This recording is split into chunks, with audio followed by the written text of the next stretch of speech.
And all these picture books, every one of these picture books here is for the grandkids. I made all 10 of them a photo album from the time they were babies, and I'm going to give it to them. Well, this is another picture of Jerry and Kathy and Marty and Jarrett when they were younger. My Aunt Rose said it couldn't be Jim because it looked so crabby. And Jerry and Jenny made me this. Jerry made it and Jenny painted it. Mm-hmm. Oh, I don't know. Yeah. Well, these dolls too are some that Jenny made. Some more dolls. This is Sarah and that's Mary. Okay. Push that red button. It says record and the little red lines go across. Okay, and that's recording? Right. I'll hide this tape. Now this is going down into our basement. So watch your step here, yeah. Our storage room here where I keep my canned stuff and all that stuff in here. Can you see? But usually this is all my Christmas stuff packed away in here, which we probably won't be using again this year. And this is my year's supply, or my supply of canned stuff, so I never run out really. This is my tater box. And that's got onions. It's got taters. Jerry made me this when he lived in Mississippi, I think. And That's neat. well, here I got a pan of tomatoes over here that you should take some back to the trailer. They're supposed to be early growth, but they're not that big. And here's our deep freeze, and this is just, like I say, this basement is just kind of the wash area, and Did your grandchildren ever play down here? yeah, we used to have Christmas parties down here. I'd decorate these posts up and set a tree up. Oh, and they used to have great times down here.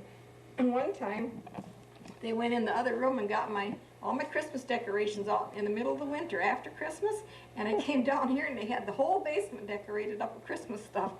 So I had to go put it all back again.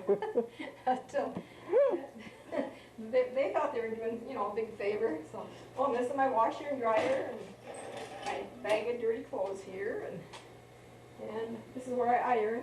I use a scorched ironing board. Look at all the baskets. Yeah, got a lot of baskets. And Glenn built this here cupboard after we retired. After he retired, so this is my storage cupboard. Got all these here, a lot of junk in here. So, but it holds a lot. Got a lot of room in there. So, and this here, up here, this is my dad's mother. This is my grandmother Fry. I never knew her. She died long before I was born. And Jerry got us this when he was in service, his dog. And my niece, Mildred, she had a ceramic shop and she painted that for me, this little owl. And this here is my grandpa. This is my mother's dad. And he's the one from Canada. I never knew him either. He died up in Canada in 1932. Kathy bought me this pig because she knows I like pigs. She bought this. In fact, some retarded people in the home where she used to work in Myrinda made that. But I thought they did a pretty good job. And these here are supposed to be bookends. Jerry bought me these when he was in service. He had a lot of wooden things in there. This cupboard here is just junk cupboard. I mean, all the extra toothpaste and all that stuff, we put it in there when we get it on sale. And now here's another storage area. It looks kind of junky. We're going to take these to Florida this year. These here little things here. They're going to Florida. Here's some of my Easter stuff. To show you this, if I can get it open.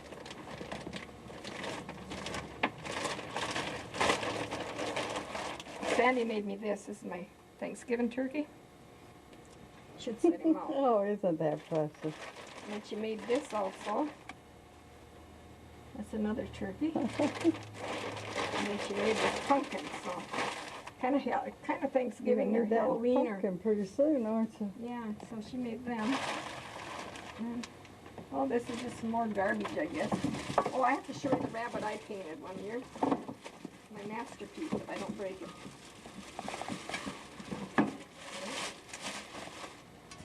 And I painted him. Look So he's my Easter bunny. I don't know what year I painted him.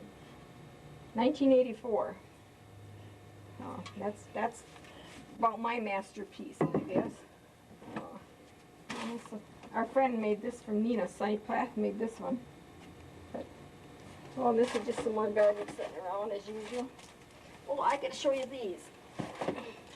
Last year for Easter, they were, well, after we got back from Florida, so we had them all home. So then I give these for center, you know, for each one a placemat. So they all got little baskets. So, and they said the only thing there was not enough candy in them all. This here's winter coats. Now just take a look at all this junk we got to get rid of if we all go to Florida for the winter. You don't need all them things. Ain't that something? Here's she, my old ringer type one. Oh. What year model is that? I really don't know. I don't even see a name on it. I think it's so old it ain't got a name even. But it works good. And yeah, I use these tubs for rinsing. I got the water hose here, the hot and the cold, and fill them up. Then it runs down the drain. Well, this is my clothes chute that comes out of the bathroom. I put it down the bathroom and pull a little door on the other side and it falls right through. So that's my clothes chute.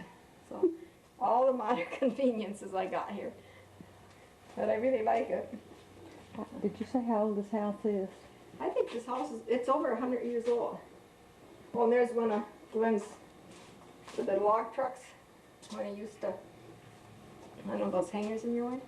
But, and that's, on the floor, that's a sump pump. Now this, underneath here is a tile running, and then it runs into there if the groundwater gets too high, you know? So don't get water in the basement. It'll run out there and then it runs outside. It pumps it outside. Oh. Luckily, we haven't used it yet this year, but, you know, it all could go.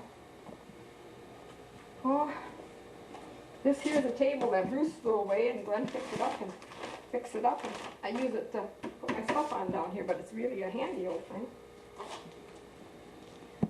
Like I say, there's the deep freeze and the other extra refrigerator we got.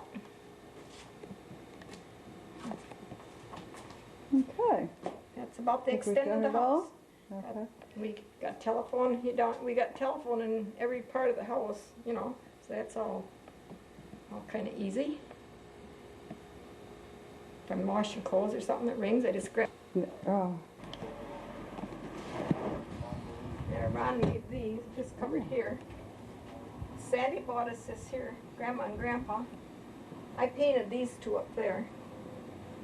These here, I just got at that little D&D store we were today. That store we bought today, that's what I got them today. Oh.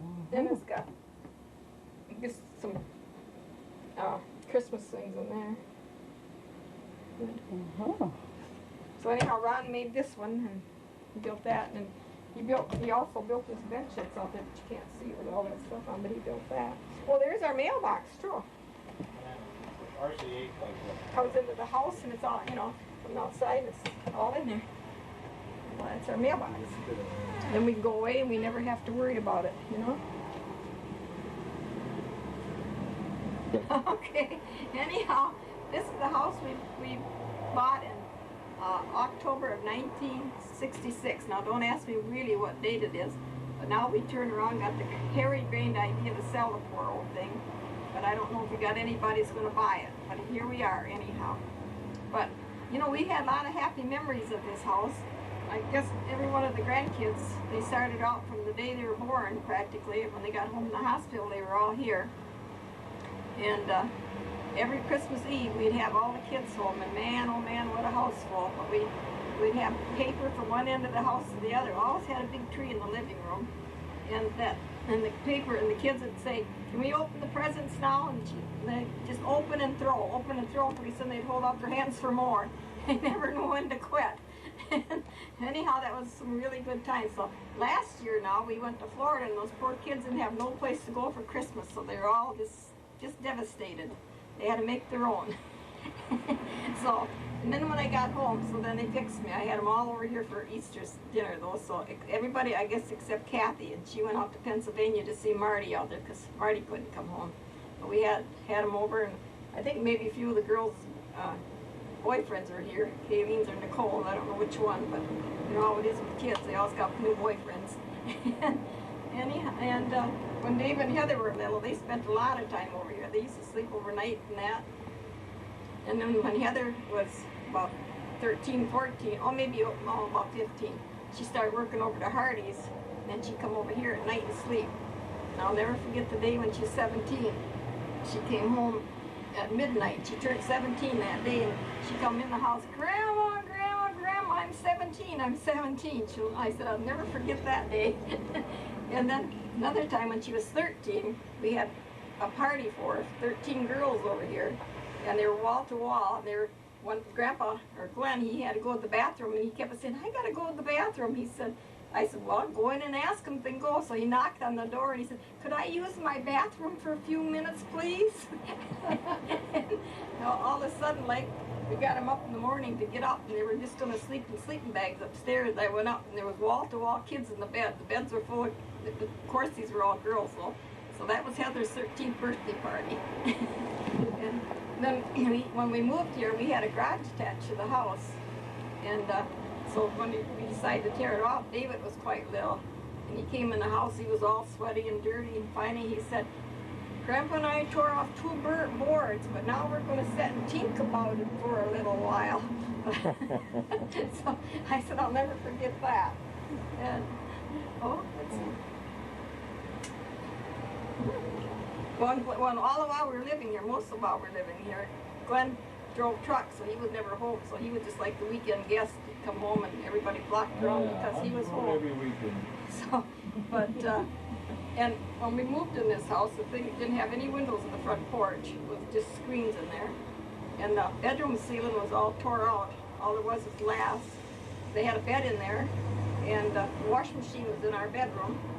And in the kitchen, there was a great big old dryer in the corner and a table out in the middle of the floor. No electric lights hardly, one sitting on the ceiling, light cords or extension cords wherever you went. And then in 1972, I was in the hospital, I had surgery, and 73 Glenn says, anyhow I had surgery. I was in the hospital and I turned the TV on and I said, oh my God, there's my house right on the bank of the Wolf River. I always wanted to live on a river. And that's where it looked like it was. But they went up and down the streets in front of the house with boats, and we didn't have no water in the house, so we lucked out. But what Jim and Glenn and Ron went and did, they moved all the furniture out of the basement, the washer, the dryer, and they put it up in my dining room. And instead of taking pictures of the outside of the flood, they take a picture of what my house looked like when I wasn't here, with all this junk sitting around the house you couldn't wade through. And so that was one of the things that was going on. That woods is your. That's where the river. That's where the river is, right there. Yeah, we live between 2 rivers: the Embarrass River on one side and the Wolf River down the street, about 2 blocks on the other side. That's where we live.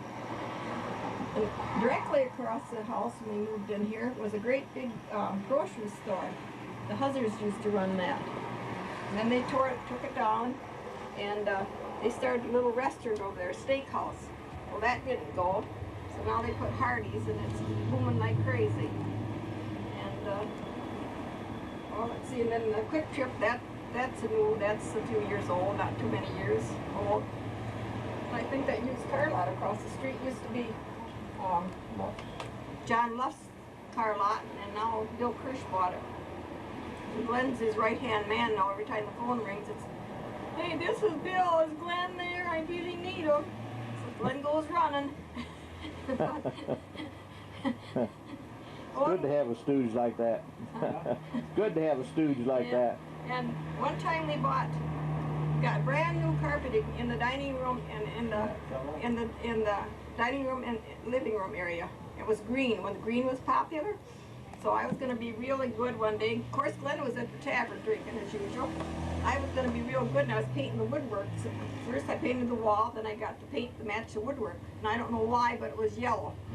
I got to the top of the ladder, this whole quart of paint, enamel paint, yellow paint, and it went flying in all directions on my new carpet. Oh, you should have seen that. Of course, we were trying to scrub it up, and when he came home, well, you know what happened.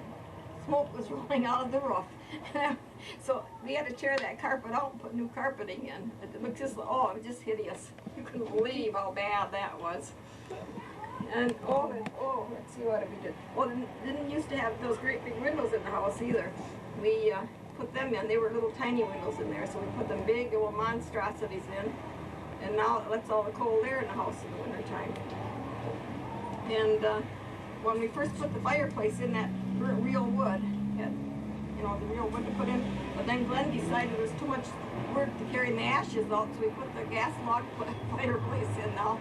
So, Well, I tell there's 2 windows behind this wall too. oh, but yeah, there was. They're still there. Yeah, there was 2 windows in here, right behind here, and so he boarded them all up so you don't see them. Of course, we couldn't afford the curtains for that, I guess. Oh, I don't know. Anyhow, it's been a pretty good old house. We had a lot of cookouts, lot of cookouts. And all the kids, they would come over for, at least 5 or 6 times every summer for the whole clan gets together. Of course, Ma runs and they eat. So, but they all like that. But, no, supper's not ready. And, well, I guess that's about it. But Glenn is kind of grouchy today because I guess he didn't sell the house today, so I guess he's really grouchy. I don't know what's going to happen. And another nice thing about it, Wes and Harriet are up here with us on this day, so we got that. God, let's go back here. We're always anxious to see them 2 guys. And someday I hope their kids come up with us. And anyhow, while talking about the grandkids, Heather's been married 4 years already. She married Rob Kaminsky in Appleton.